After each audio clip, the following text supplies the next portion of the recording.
all never heard about this story, right?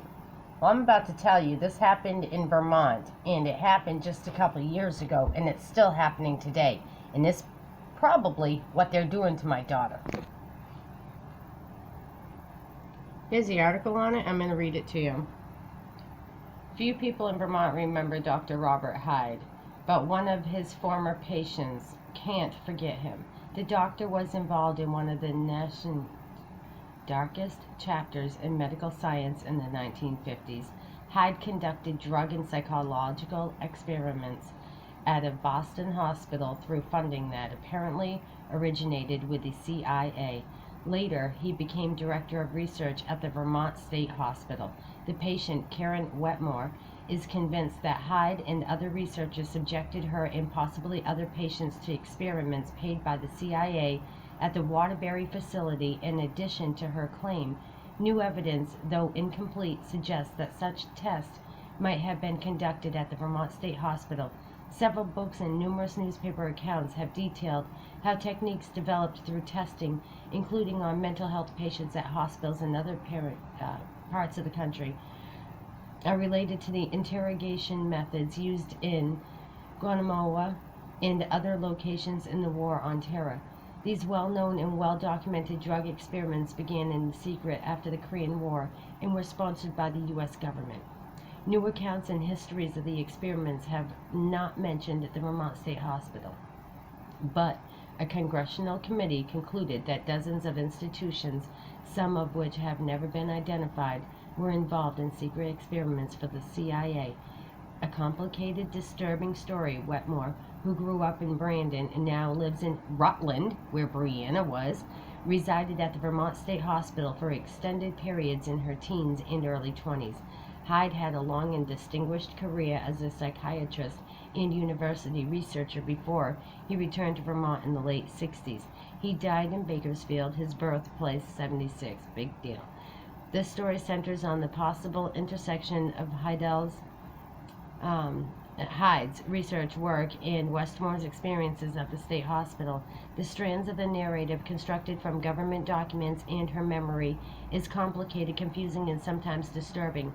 Her claim that the voluntary Waterbury Hospital was involved in experimentation on patients has never been reported, despite numerous instances in which it could have come to public attention, including a lawsuit that Wetmore settled out of court. Further complicating matters is Wetmore's severe memory loss, which she says is the result of her treatment of the Vermont State Hospital, where she says she was given experimental drugs, experienced repetitive electroshock therapy, and was subjected unwittingly to other tests. Her medical records from the Vermont State Hospital, including daily logs and summaries of her treatment, support these claims.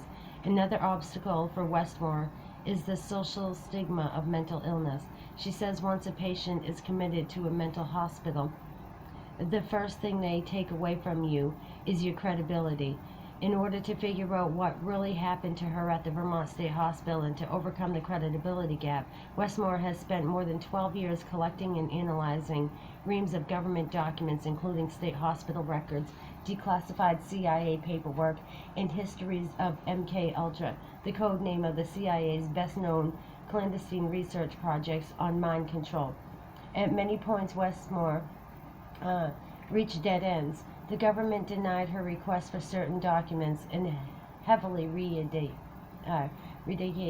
key evidence from others. Some documents were destroyed.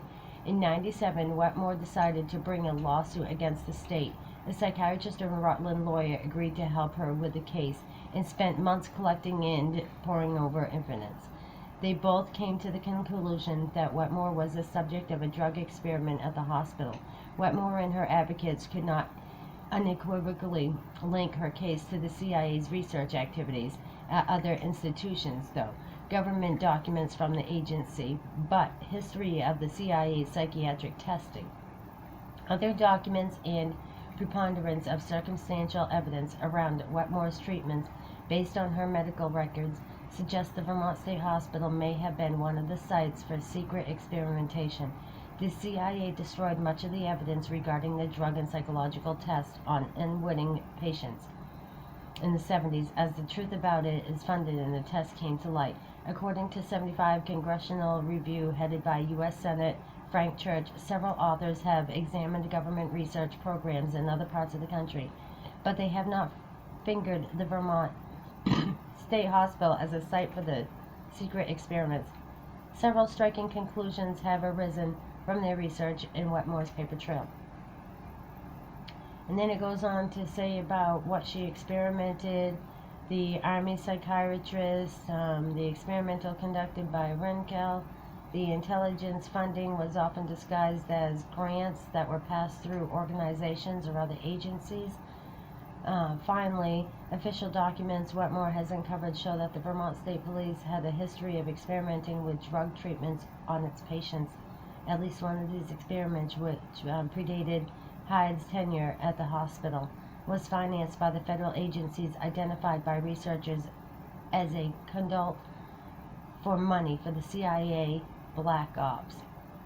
Experimentation. In addition, the Vermont State Hospital doctors were corresponding about that grant work with Dr. John Grinninger, a CIA scientist in D.C. Many of the people affiliated with the Vermont State Hospital in the 60s and 70s, when Hyde worked on the Waterbury facility, said they do not believe or do not have evidence that either hospital or Hyde carried out such experiments.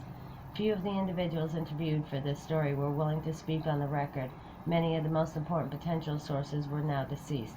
The Vermont State Hospital's current director, Terry Rowe, says she is not familiar with the questions Wetmore raises. This is information that was unknown to me. Rowe said, "Don't know if it's valid or not. It is also important to note that although the experiments represent an ugly period in American psychiatric research, they were followed by a revolution in the field of mental health in some instances that are involved with the CIA and the CIA connected to the CIA research." Hyde then served as an assistant superintendent at Butler Health in Providence, Rhode Island, before returning to Vermont as director of research at Vermont State Hospital. So that's a doctor that was apparently doing all these experimentals, and it's obvious that they're still doing them through Rutland Regional Medical, Brattleboro Retreat, and yeah, Concord, and directed by who? The Attorney General and the CIA. It's no doubt that my daughter's going through what she's going through, and it's very factual that she's going through what she's going through, and it's obvious who's connected to it, because it was Mental Health Services, Northeast Kingdom, Desiree, Leo, Trish, and Chris Mitchell, who lured my daughter. And that's what I got to say about that. All psych wards need to be shut down. My opinion, and it's a strong one.